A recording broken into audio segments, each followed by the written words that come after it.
At sa video ito ay pag-uusapan natin at igagay ko kayo on how to transfer money to dcpay/coin.ph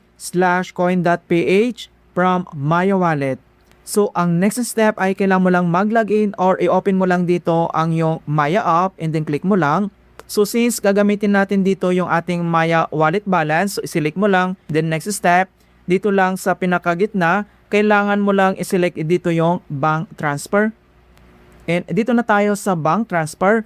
And then, pwede na natin hanapin dito or mag-scroll down lang tayo. Hanapin mo lang dito yung DCPay or yung coin.ph. So dito mga kaibigan, hindi coin.ph yung kailangan mong hanapin, kundi dito yung tinatawag na DCPay Philippines Incorporated. I-click mo lang.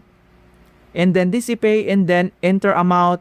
I-click mo lang dito sa box. Enter mo lang dito kung magkano yung amount na ita-transfer mo. And then makikita mo naman dito na mayroon po itong transaction fee na 15 pesos. So dito naman kailangan ma-extra balance ka dahil separate po yung kanyang transaction fee.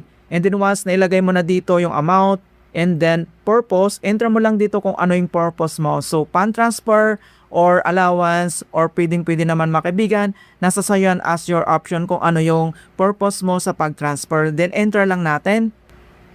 At once nilagay mo na dito yung purpose mo and then next, dito na tayo sa account details. So enter yung account number o yung mobile number natin na registered sa ating coin.ph and then enter lang natin. And then dito na tayo sa account name, i-click mo lang dito sa box, enter mo lang dito yung registered mo na coin.ph account and then enter lang natin.